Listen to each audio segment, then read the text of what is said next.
ಇನ್ನು ಕೊಲೆ ಆರೋಪಿಯಾಗಿರುವಂತಹ ನಟ ದರ್ಶನ್ಗೆ ಮತ್ತೊಂದು ಬಿಗ್ ರಿಲೀಫ್ ಈಗ ಸಿಗ್ತಾ ಇದೆ. ಏನದು? ಇಲ್ಲಿಯವರೆಗೂ ಬೆಂಗಳೂರು ಬಿಟ್ಟು ಆಚೆ ಹೋಗೋ ಹಾಗಿಲ್ಲ. ಹೋಗೋದಾದ್ರೆ ಕೋರ್ಟ್ನ ಪರವಾನಗಿಯನ್ನು ಪಡ್ಕೊಳ್ಬೇಕಾಗಿತ್ತು. ಹಾಗಾಗಿ ಮೈಸೂರಿಗೆ ಹೋಗಬೇಕಾದ್ರೂ ಕೂಡ ಅವರು ಕೋರ್ಟ್ನ ಅನುಮತಿಯನ್ನು ಪಡ್ಕೊಂಡು ಹೋಗ್ತಾ ಇದ್ರು. ಬಟ್ ಈಗ ಬಹಳ ದೊಡ್ಡ ರಿಲೀಫ್ ಅವರಿಗೆ ಸಿಕ್ಕಿರೋದು. ಏನು ಅಂತಂದ್ರೆ, ದೇಶದಲ್ಲಿ ಎಲ್ಲಿ ಬೇಕಾದರೂ ಕೂಡ ಅವರು ಪರ್ಯಟನೆಯನ್ನು ಮಾಡಬಹುದು. ಆದರೆ ವಿದೇಶಕ್ಕೆ ಹೋಗೋ ಹಾಗಿಲ್ಲ. ವಿದೇಶಕ್ಕೆ ಹೋಗಬೇಕು ಅಂತಂದ್ರೆ ಅನುಮತಿಯನ್ನು ಪಡ್ಕೊಳ್ಬೇಕು. ಬೆಂಗಳೂರು ಬಿಡದಂತೆ ಇದ್ದಂಥ ಷರತ್ತನ್ನು ಈಗ ಸಡಿಲಿಸಲಾಗಿದೆ. ರೇಣುಕಾಸ್ವಾಮಿ ಕೊಲೆ ಆರೋಪಿಯಾಗಿರುವಂಥ ನಟ ದರ್ಶನ್ಗೆ ಈಗ ಮತ್ತೊಂದಿಷ್ಟು ರಿಲೀಫ್. ದೇಶದ ಎಲ್ಲಿ ಬೇಕಾದರೂ ಕೂಡ ತೆರಳೋಕೆ ಅನುಮತಿಯನ್ನು ಕೊಟ್ಟಿದ್ದಾರೆ. ಮೈಸೂರಿಗೆ ಹೋಗಾಕೇನೆ ಪರವಾನಗಿಯನ್ನು ಪಡ್ಕೊಳ್ತಾ ಇದ್ದಂಥವ್ರು ಈಗ ದೇಶದ ಯಾವ ಮೂಲೆಯಲ್ಲಾದರೂ ಕೂಡ ಹೋಗಬಹುದು. ಬಟ್ ದೇಶ ಬಿಟ್ಟು ಆಚೆ ಹೋಗೋ ಹಾಗಿಲ್ಲ.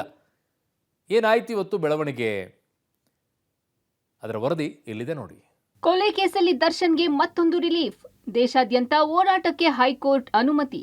ನಟ ದರ್ಶನ್ ವಿದೇಶ ಪ್ರವಾಸದ ಆಸೆಗೆ ತಣ್ಣೀರು. ರೇಣುಕಾಸ್ವಾಮಿ ಕೊಲೆ ಪ್ರಕರಣದಲ್ಲಿ ನಟ ದರ್ಶನ್ಗೆ ಮತ್ತೊಂದು ರಿಲೀಫ್ ಸಿಕ್ಕಿದೆ. ಕೋರ್ಟ್ ವ್ಯಾಪ್ತಿ ಬಿಟ್ಟು ಹೊರ ಹೋಗದಂತೆ ನಟ ದರ್ಶನ್ಗೆ ವಿಧಿಸಿದ್ದ ಷರತ್ತು ಸಡಿಲಗೊಂಡಿದೆ. ಈ ಮೂಲಕ ದರ್ಶನ್ಗೆ ದೇಶಾದ್ಯಂತ ಸಂಚಾರಕ್ಕೆ ಅವಕಾಶ ಕೊಡಲಾಗಿದೆ. ಬೆಂಗಳೂರು ಬಿಟ್ಟು ಎಲ್ಲೇ ತೆರಳಬೇಕು ಎಂದರೂ ದರ್ಶನ್ ಕೋರ್ಟ್ನಿಂದ ಅನುಮತಿ ಪಡೆಯಬೇಕಿತ್ತು. ಆದರೆ ಹೈಕೋರ್ಟ್ ನಿಯಮಗಳನ್ನು ಸಡಿಲಿಸಿದೆ. ಈ ಮೊದಲು ಸೆಷನ್ಸ್ ಕೋರ್ಟ್ ವ್ಯಾಪ್ತಿ ಬಿಟ್ಟು ತೆರಳುವಂತಿರಲಿಲ್ಲ ಎಂಬ ಷರತ್ತನ್ನ ಕೋರ್ಟ್ ಹಾಕಿತ್ತು.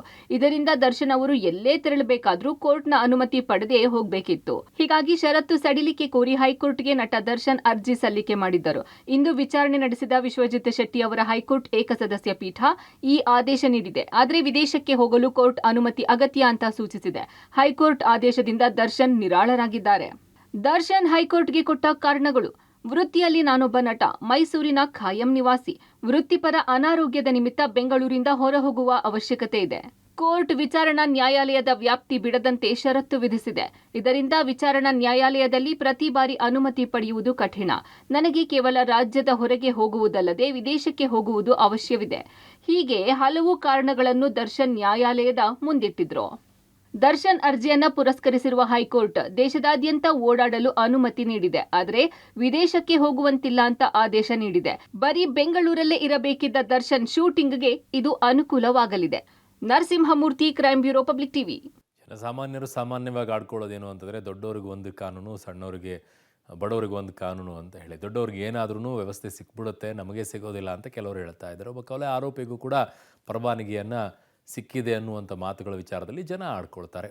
ಕೋರ್ಟ್ ಕೊಟ್ಟಿದೆ ಈಗ ಪರವಾನಗಿ. ನಾಳೆ ಶೂಟಿಂಗ್ ಇದೆ ಅಂತಂದಾಗ ವಿದೇಶಕ್ಕೂ ಕೂಡ ಹೋಗೋಕ್ಕೆ ಅವಕಾಶ ಇದೆ. ಬಟ್ ಇನ್ನೂ ಕೂಡ ಟ್ರಯಲ್ ಆರಂಭವಾಗಿಲ್ಲ.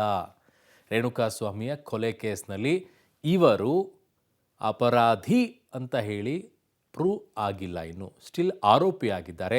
ಹಾಗಾಗಿ ಅದರ ವಾದ ಪ್ರತಿವಾದಗಳು ಆರಂಭ ಆಗಬೇಕು. ಯಾವಾಗ ಆಗುತ್ತೆ ಅನ್ನುವಂಥದ್ದನ್ನು ನೋಡಬೇಕು.